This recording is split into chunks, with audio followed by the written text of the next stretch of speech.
I'm Jean Tiberio, and I'm a nutritionist and a wellness coach. Welcome to Healing Outside the Box.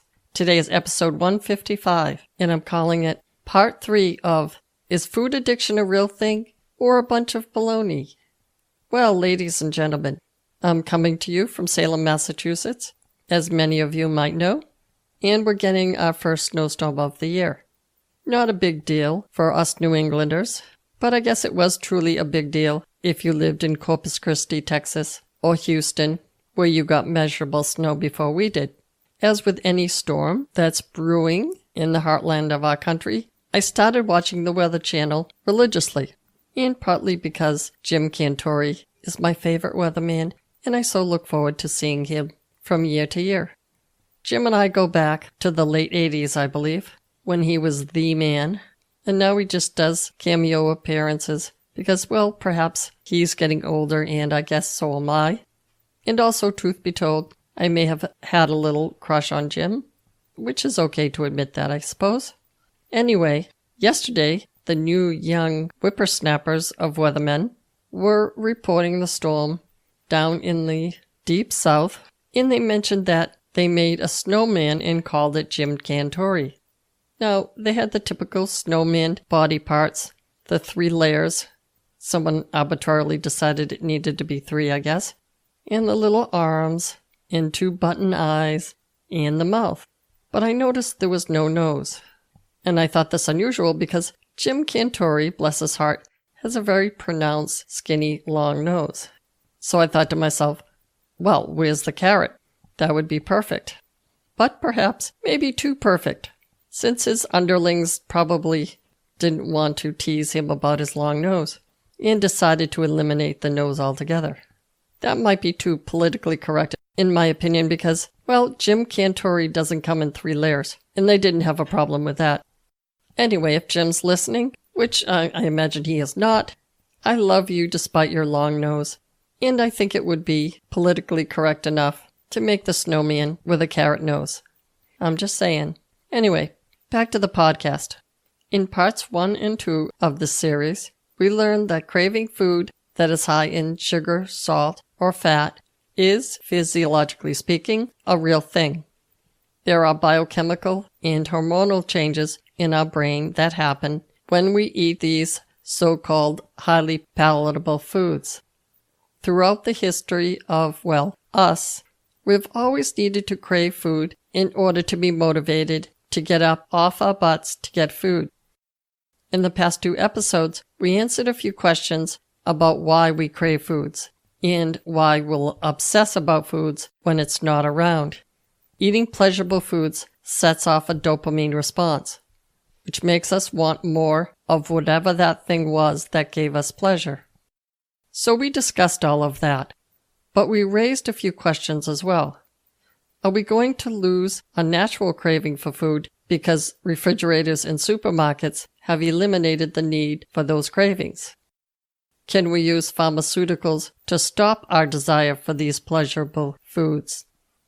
And will we then starve if our power goes out and our refrigerators are down? The truth is that we just don't know. Now, it could be interesting to ponder that, but since President Trump has eliminated the need to think too far into the future, we will leave that alone. Now, we also learned that, like drugs and alcohol, food addiction is a real thing, but not necessarily identical to drug and alcohol addiction, because the treatment of the latter 2 is to abstain from those substances altogether.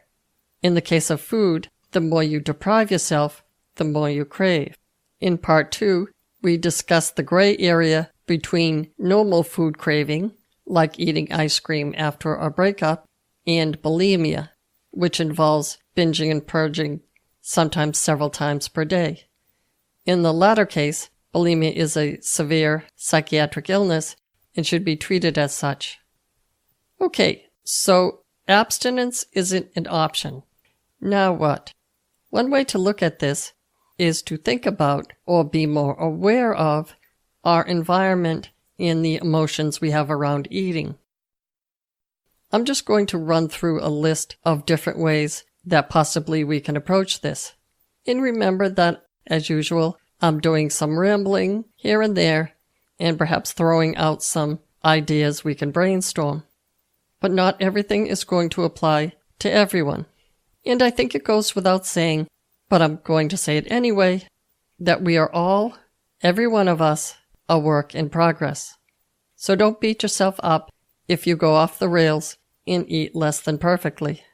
It's pretty near impossible for us to meet our expectations that we often set for ourselves. And that is, in my opinion, whether it comes to eating or other types of behaviors.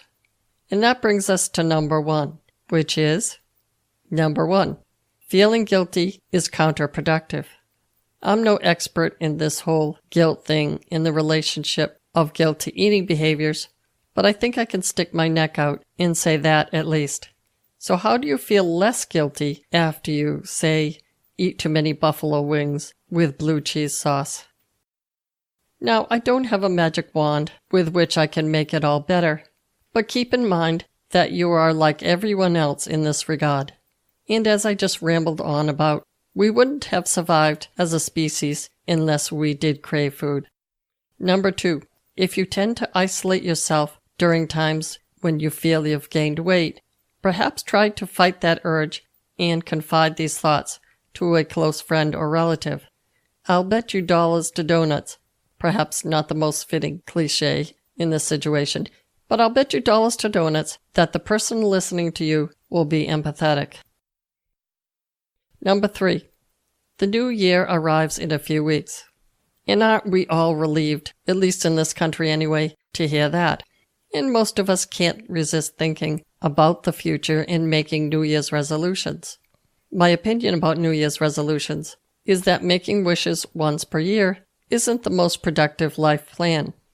However, this might be a good time to make a list of what is most important to you and why. If eating healthy and exercising is topping your list at number 1 or 2, think about why that is so important. Do you want to improve your self-esteem? Do you want to grow old and see your grandchildren get married, feeling healthy and productive? Do you want to look smashing in a size 8 dress? Those are all good reasons. Are they more important to you than eating that pepperoni pizza at 10 p.m.? Whether consciously or not, we make priorities every day. Number 4. In the previous episodes, I mentioned that many people who have food addictions may be deficient in vitamins and/or minerals. We haven't been able to prove that, but it's an interesting theory. It's possible that this could trigger a biological need to satisfy on that basic biochemical level. Whether true or not, make sure you have enough quality food that goes down the food pipe first, and take a supplement if there is any question about the nutritional quality of your intake. Number 5 is about the psychological need to feel satisfied. Some people have theorized that possibly one of the causes of food addiction can be the inability to feel satisfied. I have seen examples of this so many times, say in people who go on a grapefruit diet or some other diet where they are severely limiting their intake of satisfying foods. Maybe another way to approach this is to choose a healthier version of your favorite foods. And I always tell people not to skimp on the olive oil or the cashews, etc. That's going to add flavor, which will make it psychologically more satisfying. Although in terms of nutritional content, frozen and fresh vegetables are pretty similar. There's a huge difference in the taste of fresh over frozen. Takeout foods, in comparison, will have much more fat and salt than you would put in yourself. They have to compensate for the fact that the food isn't fresh. So my advice here would be to make it yourself and choose high-quality ingredients. Ditto for sweets. For both savory and sweet, maybe ask yourself, when I go to a restaurant, what do I like to order? Making a healthier version of something you consider psychologically satisfying is much better than switching to grapefruit. Number 6, the awareness of emotional versus physical pain. I discussed this in both episodes on this food addiction issue. This goes back to the awareness of trauma and how it may impact on stress eating. Dr. Pamela Peeke mentioned that the prefrontal cortex is impaired in cases where people feel like they're addicted to food. Now, imagining that we can quickly fix our prefrontal cortex might be a bit like imagining Jared Kushner fixing the Middle East. But there are theories out now in modern psychology that suggest that positivity may help when dealing with childhood trauma. My personal opinion, and the opinion of many others, is that meditation may be a tool in the toolbox when it comes to this sort of thing. And by meditation, I mean that in a general sense. It could be mindful meditation, or yoga, or hypnosis, or sitting in front of a beautiful sunset. Another word for what we're talking about is deep relaxation. It certainly can't hurt, and more than likely may help. Number 7, becoming aware of habits or habitual behavior. This goes back to my story about having a Milky Way candy bar every day at 3 p.m. You have that same candy bar at 3 p.m. on Monday, Tuesday, Wednesday, Thursday, and lo and behold, on Friday, when it's 3:10 and you've run out of Milky Ways, you may pull a nutty and feel like you're addicted to Milky Ways. Now, if you develop a habit and then go off the Milky Ways cold turkey, you're going to go through some withdrawal. And I'm only half kidding when I say that.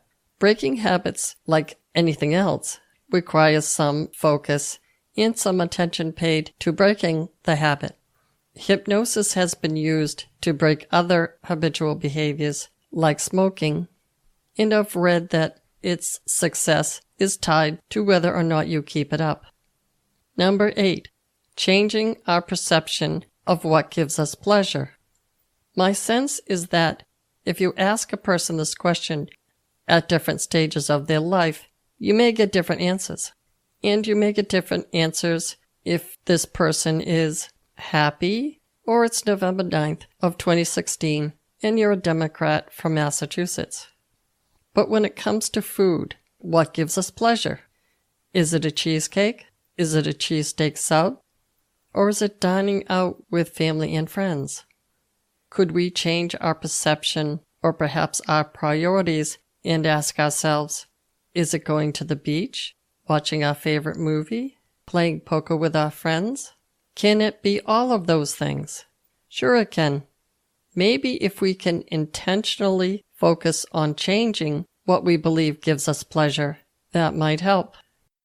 Not overnight perhaps, but the answer is yes it can. If you would like advice or support or encouragement and want to hire me as your health and wellness coach, feel free to contact me on my contact page. You can find that on my website, which is healingoutsidethebox.com/contact-us. That's all I have for you today. Be well and stay tuned next week for another episode of Healing Outside the Box.